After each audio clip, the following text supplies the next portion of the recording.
Bonjour et bon dimanche.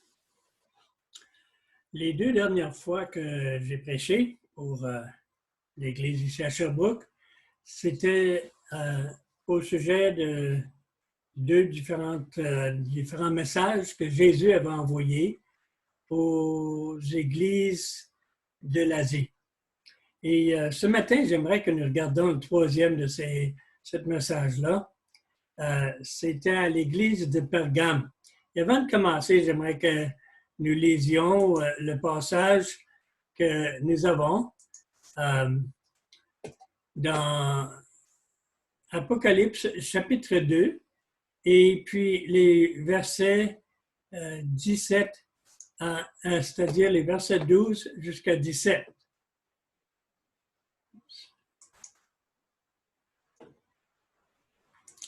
Alors, nous lisons, si vous voulez suivre dans vos Bibles avec moi. Écrit à l'ange de l'église de Pergame. Voici ce que dit celui qui a l'épée aiguë à deux tranchants. Je sais où tu demeures. Je sais que là est le trône de Satan.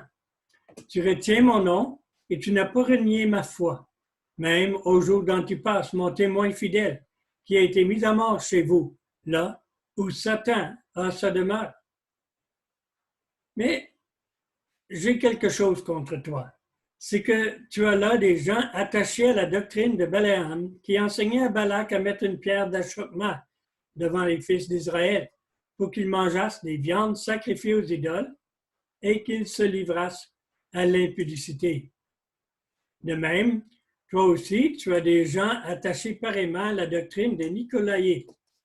Repends-toi donc, sinon je viendrai à toi bientôt et je les combattrai avec l'épée de ma bouche. Que celui qui a des oreilles entende ce que l'Esprit dit aux églises. À celui qui vaincra, je donnerai de la manne cachée, et je lui donnerai un caillou blanc, et sur ce caillou est écrit un nom nouveau que personne ne connaît. Dans le livre des Actes, on voit Paul traverser une région qui s'appelle la Mysie, et Pergame, c'est la ville principale de cette région. C'est un autre centre d'idolâtrie où il y avait beaucoup de différents dieux qui étaient adorés.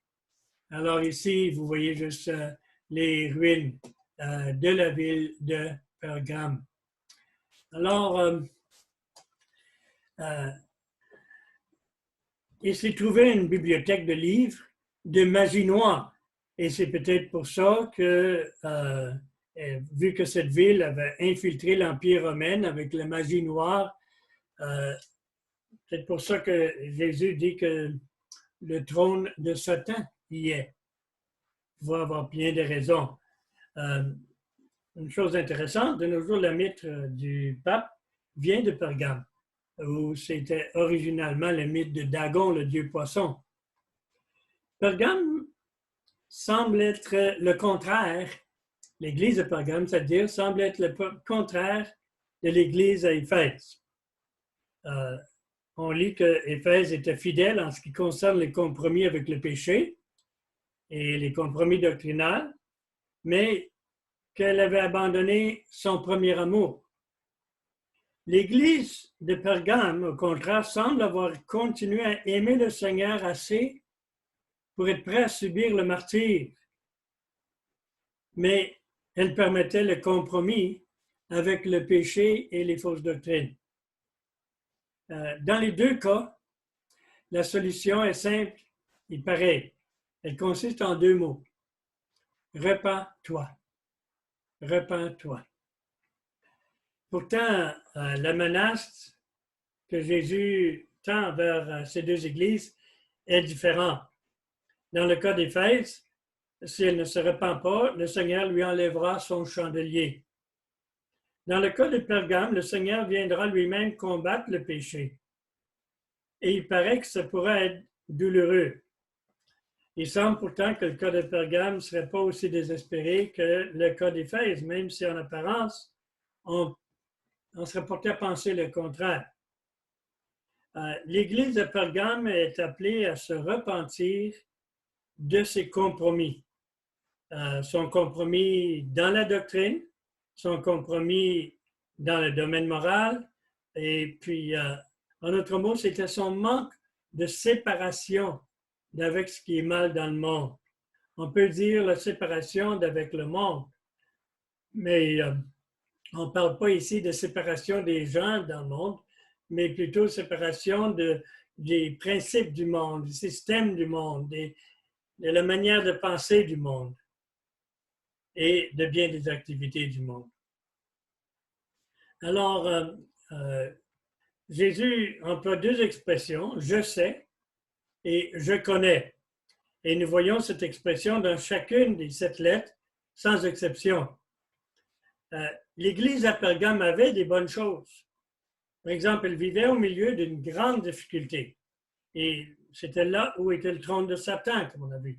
Elle devait y demeurer. Elle n'avait pas de choix pour cela.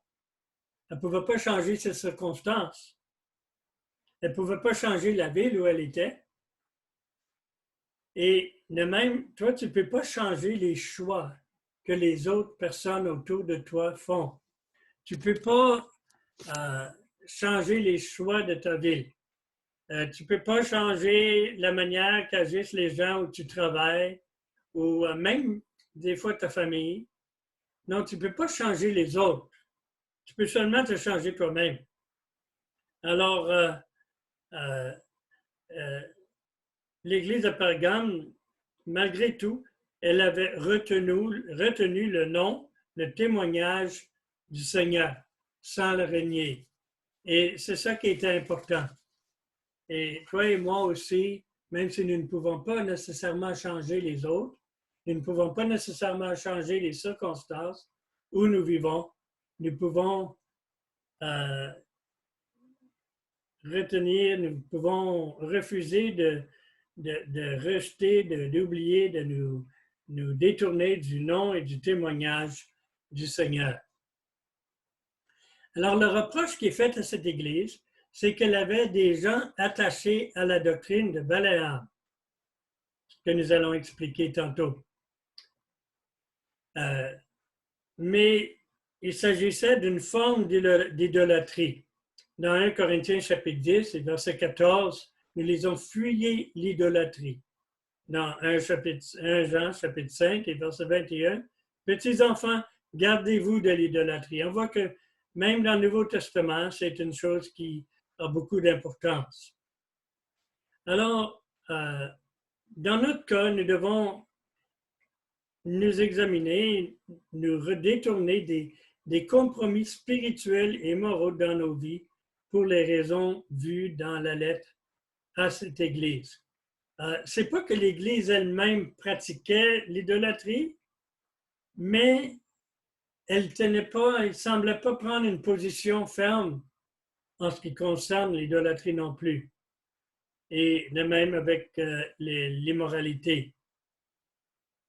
Alors, pourquoi est-ce que nous devons nous-mêmes nous examiner et être sûrs de nous détourner des compromis spirituels? Pourquoi est-ce que c'est si important?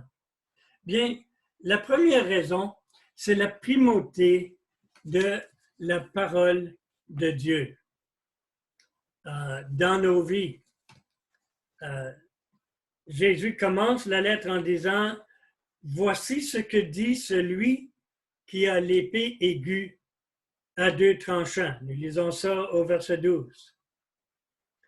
Et Jésus se présente comme étant celui qui est lui-même la parole de Dieu. C'est intéressant, dans Hébreux chapitre 4, verset 12, il dit que la parole de Dieu est une épée à 2 tranchants. Dans Éphésiens chapitre 6, verset 17, il parle de s'armer de l'épée de l'Esprit qui est la parole de Dieu. Alors, Jésus se présente ici comme étant celui qui a l'épée à 2 tranchants. Une épée à 2 tranchants, c'est celui qui tranche et qui sépare les choses. Quelquefois, il faut le faire. Et la parole de Dieu est efficace pour faire ça dans nos vies. Dans nos vies, dans notre vie d'Église, de trancher, de séparer les choses, séparer le bien du mal. Alors, la ville de Pergame était la ville qui produisait le papier parchemin. C'est intéressant que le mot parchemin vient de l'expression les chartes de Pergame. La ville avait une bibliothèque avec 200 000 entrées. C'était une ville de livres. Et Jésus veut les ramener au livre des livres, la parole de Dieu.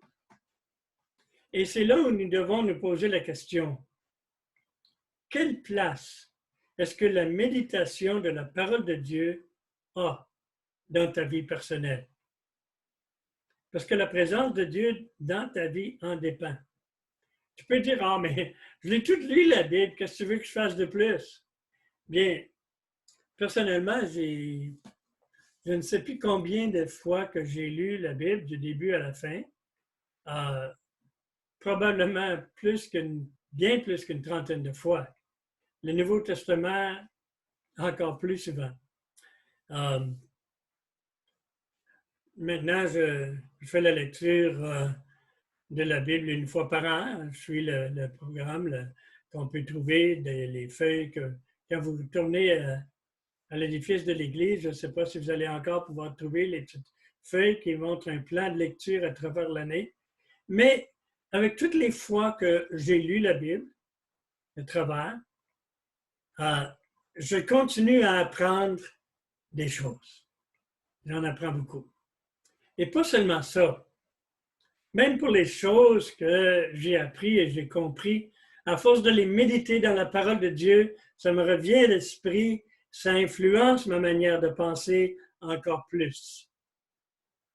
Alors, la méditation de la parole de Dieu dans ta vie personnelle est très importante. La présence manifeste de Dieu dans ta vie en dépend. Oui, je sais que Dieu est toujours là. Il a dit, je suis avec vous tous les jours jusqu'à la fin du monde. Mais même s'il est toujours là, on n'est pas toujours en train d'expérimenter la manifestation de sa présence, n'est-ce pas? Et on n'est pas toujours en train de bénéficier de sa présence. Et c'est pour ça que c'est tellement important de méditer la parole de Dieu. On dit, oui, mais moi plutôt que de lire la Bible, je passe beaucoup de temps dans la prière. Et c'est bon, et c'est important ça. Mais si tu passes beaucoup de temps dans la prière et tu ne médites pas la parole de Dieu, c'est comme une conversation dans laquelle une personne parle et refuse d'écouter l'autre quand il veut parler. Alors, si tu n'écoutes pas Dieu, si tu ne médites pas sa parole, tu n'es pas vraiment dans une conversation avec lui, tu n'es pas réellement en relation avec lui. Tu as besoin de méditer sa parole aussi bien que de lui parler. La deuxième raison pour laquelle c'est important d'éviter le compromis dans nos vies, c'est que l'ennemi est présent là où nous sommes. Jésus est très conscient de la situation de ceux de Pergame. Hein? Il dit, je sais, je connais. Il est conscient pour nous aussi de nos difficultés. Il est conscient de notre position.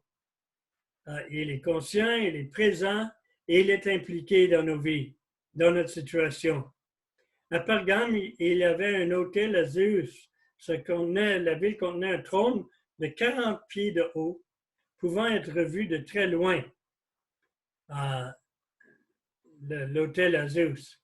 Mais tout hôtel dédié à autre que Jésus-Christ est définitivement dans la place où Satan demeure. Et quelquefois, nous érigeons des hôtels dans nos vies à des choses qui ne sont pas le Seigneur Jésus-Christ. Le désir des choses, de plus de choses. Peut-être que tu as érigé ton hôtel envers ta maison. Peut-être ton hôtel, c'est ta voiture. Et peut-être que tu as érigé un hôtel à tes finances. Peut-être que tu as érigé un hôtel à des célébrités quelconques ou à une équipe de sport.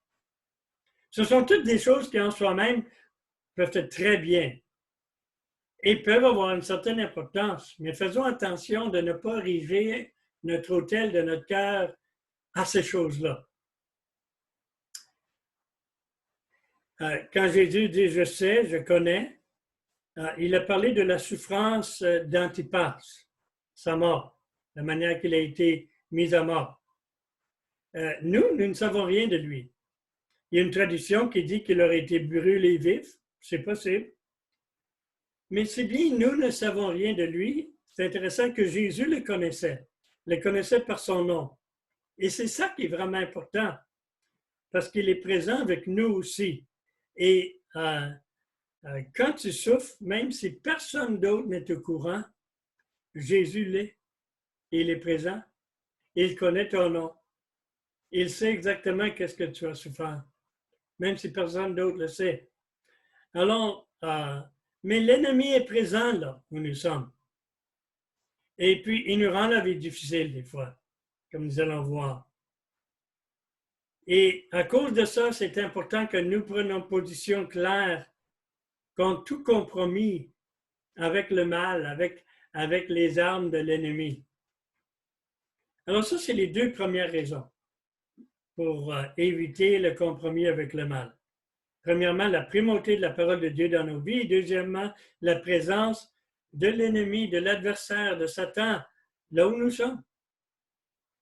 Hein, Pierre dit qu'il rôde autour de nous comme un lion rugissant, cherchant qui il dévorera. La troisième raison, c'est l'hostilité de l'ennemi, justement.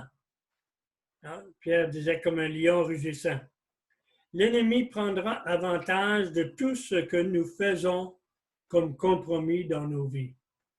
Quand nous nous compromettons avec le mal, nous disons, hey, mais c'est pas moi, mais c'est pas si pire que ça non plus. Le diable prend avantage de ça pour mettre un petit pied à terre dans nos vies. Il va prendre avantage de tout ce que nous faisons comme compromis. Alors, cette église de Pergame tenait ferme aux doctrines essentielles de la foi. Ils étaient prêts à souffrir le martyre pour ces vérités, mais ils étaient aussi prêts à faire un genre de compromis avec des gens qui avaient d'autres croyances, avec des gens qui voulaient vivre d'autres manières. Alors, si certains chrétiens voulaient vivre d'une manière non pas conforme au Seigneur, mais c'est pas grave. Nous, on fait comme ça, mais eux, ils font comme ça, et c'est peut-être du pareil au même. Mais alors, il y avait des problèmes, là, des problèmes que nous pouvons peut-être reconnaître des fois dans nos propres vies. Vous voyez, il y avait deux erreurs impliquées ici. Premièrement, il y avait l'erreur que Balaam avait enseignée. On n'a pas toute l'histoire dans la Bible, mais il paraît qu'il avait enseigné aux Madianites, si vous voulez, à utiliser leurs femmes pour entraîner les Israélites dans la fornication et dans l'idolâtrie. Alors, c'est parce que Balaam avait été engagé pour maudire le peuple d'Israël et Dieu ne lui a pas permis de le faire. Alors, il s'est pris de cette autre manière, faire pécher Israël. Aujourd'hui, il y a trop de chrétiens qui recherchent justement la pornographie. Il y a l'acceptation de la fornication, de vivre ensemble sans le mariage. On parle du mariage gay comme bon, bien, tu sais, c'est pas pire. Je ne suis pas en train de parler de qu'est-ce que les lois du pays devraient être. Je ne suis pas en train de parler de haïr les gens qui font ces choses.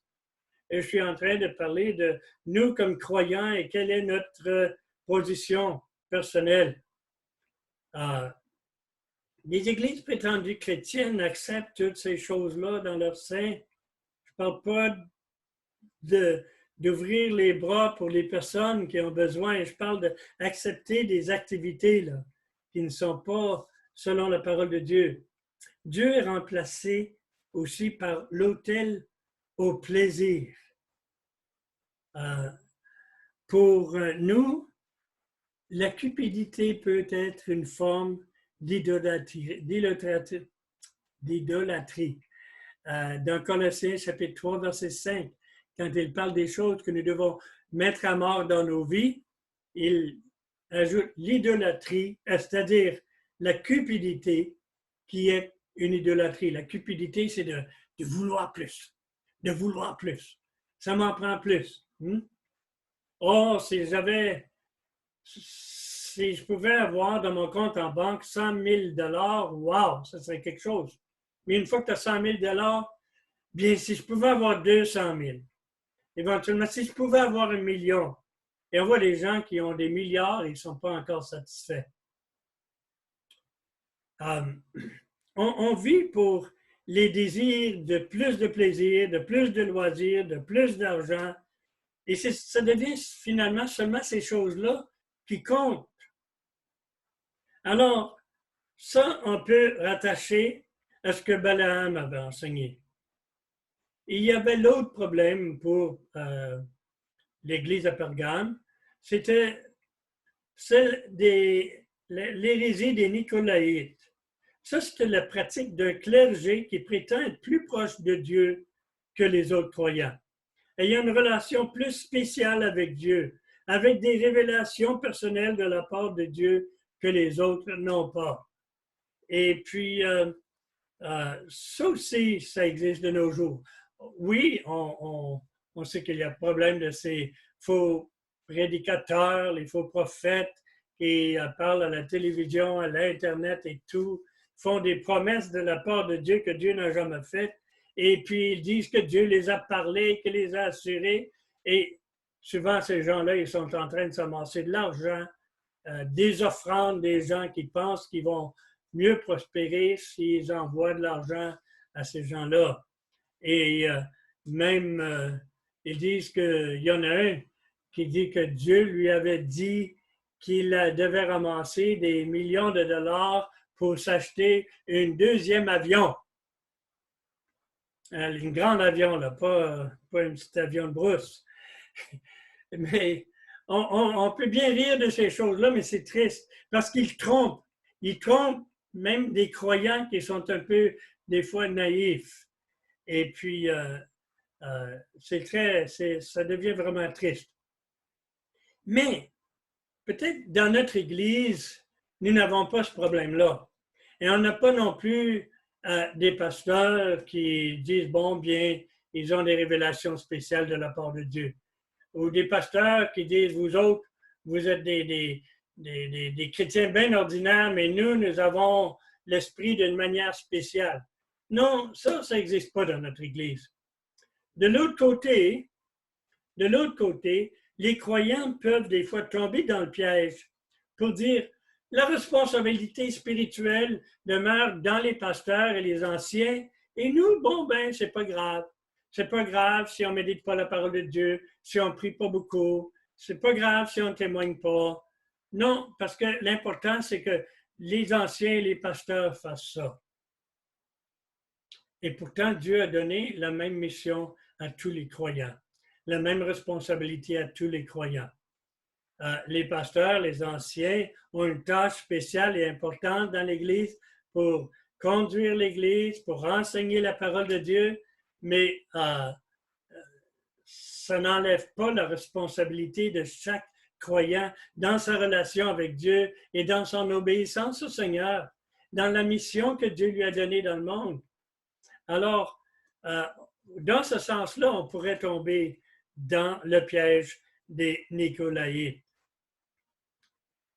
Alors, ce sont des mauvais choix que les chrétiens font qui vont faire perdre la présence de Jésus-Christ dans leur vie. Les mauvaises croyances qui mènent à des mauvaises actions, qui mènent à la perte de la conscience de la présence de Christ dans leur vie. Et nous pouvons tous tomber dans ça. Nous pouvons tous glisser tranquillement par la pente si nous ne prenons pas soin de notre vie spirituelle. Alors, 3 raisons que j'ai données déjà pour éviter tout compromis avec le mal, la primauté de la parole de Dieu dans nos vies, la présence de l'ennemi, là où nous sommes, il est toujours là, l'hostilité de l'ennemi, ses ruses, ses manières de nous tromper. La 4e raison, c'est que c'est une pierre d'achoppement pour le restant des croyants. Si toi, tu fais des compromis avec le mal, il y a d'autres croyants qui vont suivre ton exemple. Tu seras une pierre d'achoppement. Ce que Balaam a accompli, c'était de faire pécher le peuple de Dieu. Et malheureusement, il y a eu des princes ou des chefs dans le peuple d'Israël qui ont non seulement fait compromis avec cela, mais en faisant, beaucoup dans le peuple l'ont suivi et un grand nombre en sont morts. Alors, c'était de faire pécher le peuple de Dieu. Ils ont été sévèrement châtiés pour ça. Le fait d'être une pierre d'achoppement pour les autres, je peux penser, c'est pas grave. Mais c'est quelque chose qui rend le Seigneur furieux. C'est une des rares fois où j'ai l'impression de discerner une certaine colère, fureur dans la voix de Jésus quand il disait dans Matthieu chapitre 18, verset 6, « Mais si quelqu'un scandalisait un de ces petits qui croient en moi, il vaudrait mieux pour lui qu'on suspende à son cou une meule de moulin et qu'on le jette au fond de la mer. » Tu n'as pas l'impression qu'il y a de la fureur? Je sais que je l'ai mis un petit peu dans ma voix, mais ces paroles, là, se prêtent à ça, n'est-ce pas? Pour Jésus, c'est important. Pour Jésus, c'est grave. C'est réellement grave d'être une pierre d'achoppement pour d'autres personnes. L'apôtre Paul en parle aussi dans Romains 14 et 15. Alors, faisons bien attention de ne pas être une pierre d'achoppement de personnes par notre exemple ou par nos paroles. Ça, c'était la quatrième raison d'éviter tout compromis avec le mal. Alors, la primauté de la parole de Dieu dans nos vies, le fait que l'ennemi est présent là où nous sommes, l'hostilité et les ruses de l'ennemi, et le danger de devenir une pierre d'achoppement pour d'autres croyants. La cinquième raison, c'est que l'idolâtrie nous met en inimitié avec le Seigneur. On voit ça à travers tout l'Ancien Testament. Mais même dans le Nouveau Testament, quand il décrit l'idolâtrie comme étant des fois d'autres, ça vient sous d'autres formes que de juste s'agenouiller ou prosterner devant une statue. Dans le Nouveau Testament, nous voyons dans Jacques chapitre 4 et verset 4, il dit « Celui donc qui veut être ami du monde sera ennemi de Dieu. » Autrefois, encore une fois, ami du monde, il ne parle pas du problème d'être ami avec des personnes dans le monde, parce que Dieu a tant aimé le monde. Il parle d'être ami du système, des idées, des principes du monde. Dans Matthieu chapitre 5 et verset 24, « Nul ne peut servir deux maîtres, car ou il haïra l'un et aimera l'autre, ou il s'attachera à l'un et méprisera l'autre. Vous ne pouvez servir Dieu et Mammon. » Mammon, c'est les biens de ce monde. Alors, les biens de ce monde peuvent nous servir, mais nous ne devons pas servir les biens de ce monde. Il y a des gens qui vivent pour les choses. J'ai des choses. Une des choses que j'ai, c'est un ordinateur. Et à cause de cet ordinateur, avec l'Internet, je peux vous parler ce matin. Et c'est ça, c'est merveilleux. Ça me sert. Le problème, c'est moi, je suis en train de vivre pour l'ordinateur. Vivre pour les choses. Vivre pour plus de choses. Vivre un meilleur ordinateur. Et encore une meilleure. Et le dernier créé. Et puis, simplement dans le but d'avoir, comme j'ai dit tout à l'heure, une meilleure voiture et encore une meilleure. Je veux toujours avoir des choses et jamais satisfait. Je suis en train, moi, de servir les choses.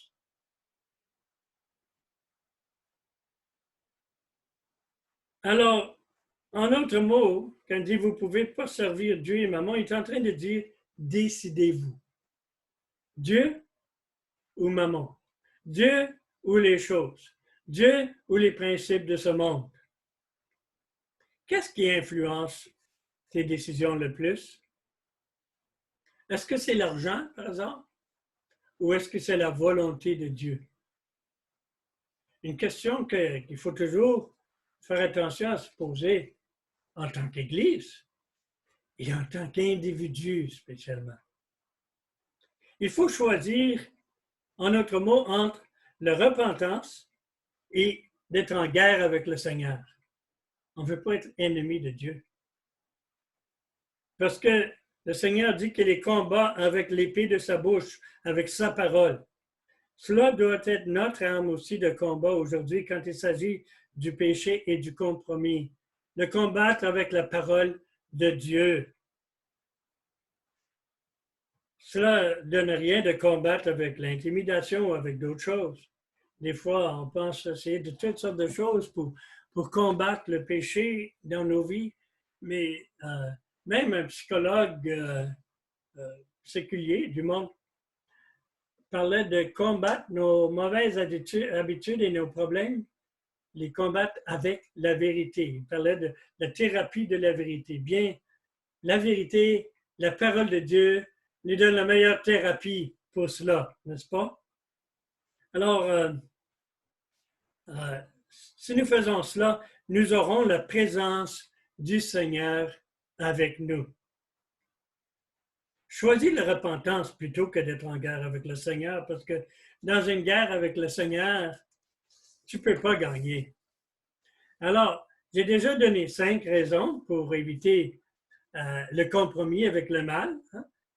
La primauté de la parole de Dieu dans nos vies, le fait que l'ennemi est présent là où nous sommes, le fait que l'ennemi est hostile et rusé, le fait qu'on risque d'être une pierre d'achoppement pour d'autres, et le fait que cette idolâtrie du monde nous met en inimitié contre Dieu. Maintenant, il y a une 6e raison plus positive. C'est que, selon la parole de Dieu, il y a de belles promesses pour ceux qui se repentent. De très belles promesses. La Bible parle de la manne cachée et du caillou blanc. Alors, c'est quoi ça, la manne cachée, le caillou blanc? Ça m'a l'air un peu sorcier, ça, non? Non, non. La manne cachée, Jésus avait déjà comparé la manne du désert avec la parole de Dieu, et même avec sa propre personne. Vous vous rappelez la manne qui tombait dans le désert pour le peuple de Dieu, le peuple d'Israël qui était sorti de l'Égypte, et ils avaient faim, et Dieu a fourni de la manne qui est tombée du ciel, alors comme du pain. Et puis, Jésus montre que c'est sa propre personne, en plus d'être la parole de Dieu. Et la parole de Dieu peut seulement être comprise par ceux qui marchent par l'Esprit de Dieu. Nous avons tous, comme enfants de Dieu, comme croyants, l'Esprit de Dieu. Mais marcher par l'Esprit de Dieu, marcher en communion avec Dieu, ça nous aide à comprendre la parole de Dieu. La manne cachée devient révélée pour nous dans ce temps-là. Et la deuxième chose, la deuxième promesse, c'est qu'il donne un caillou blanc. C'est quoi cette affaire-là de caillou blanc? Bien, il faut regarder dans le contexte où Jean était en train d'écrire. En ce temps-là, il y avait aussi un genre de système de jury, ce n'est pas une nouveauté, mais quand on faisait le procès de quelqu'un, les membres du jury indiquaient si la personne était coupable ou non coupable avec une pierre. Ils donnaient un caillou noir pour signifier que la personne est coupable. Ils donnaient un caillou blanc pour signifier qu'il n'est non coupable, qu'il est justifié, qu'il est juste. Alors, Jésus est en train de dire ici, dans notre texte, je vais lire le passage, c'est à la fin tout à fait de ce message, au verset 11, plutôt, pardon, au verset 17, que celui qui a des oreilles pour entendre ce que l'Esprit dit aux églises. À celui qui vaincra, je donnerai de la manne cachée et je lui donnerai un caillou blanc. Et sur ce caillou est écrit un nom nouveau que personne ne connaît, si ce n'est celui qui le reçoit. Le caillou blanc, donc, que Jésus donne.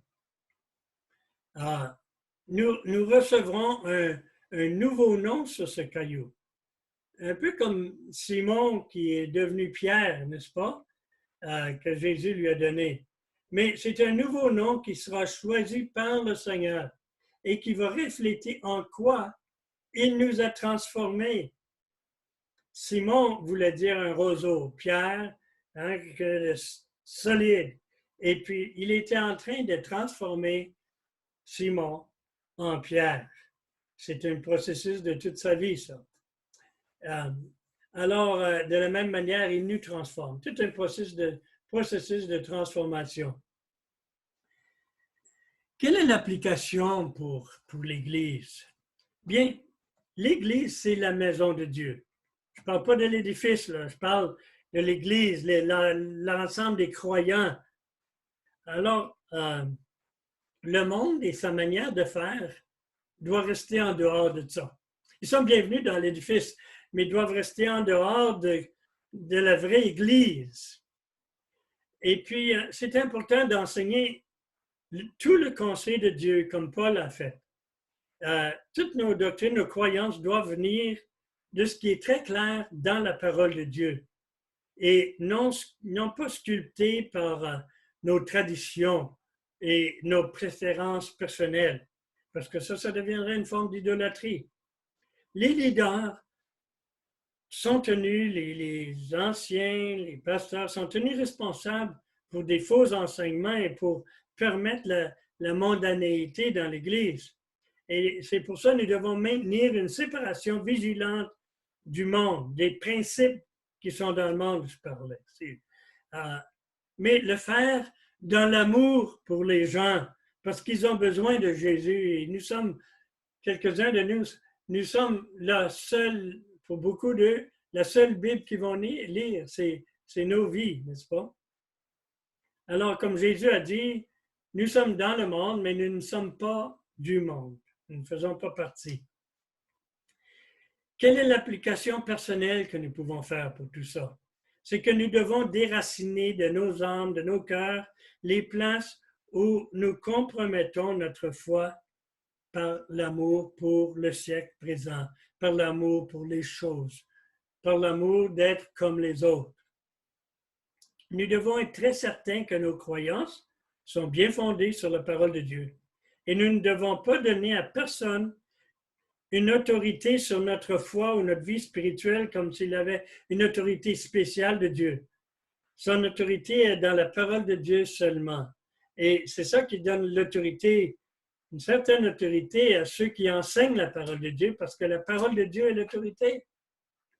Et c'est pour ça que la Bible nous enseigne d'obéir et de respecter nos leaders dans la parole de Dieu, ceux qui nous enseignent la parole de Dieu, mais ils n'ont pas d'autre autorité que ça, là, dans le sens qu'ils ne peuvent pas dominer notre foi, comme Pierre parle des anciens, mais plutôt servir notre foi et nous bâtir comme je trouve qu'ils le font, ceux qui nous enseignent dans l'Église.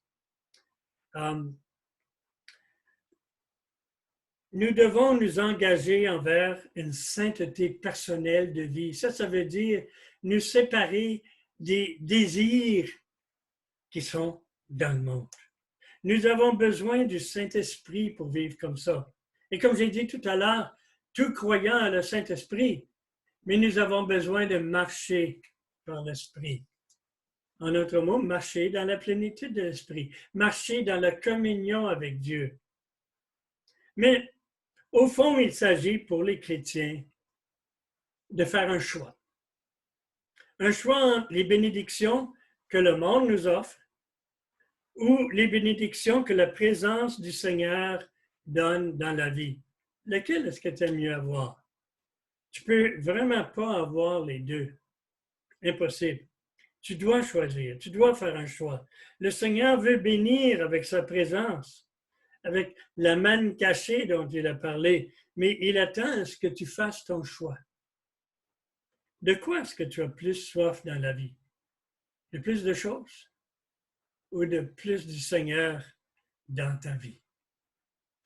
Je te souhaite un bon dimanche, que le Seigneur te bénisse abondamment et qu'il nous aide à faire les bons choix dans notre vie.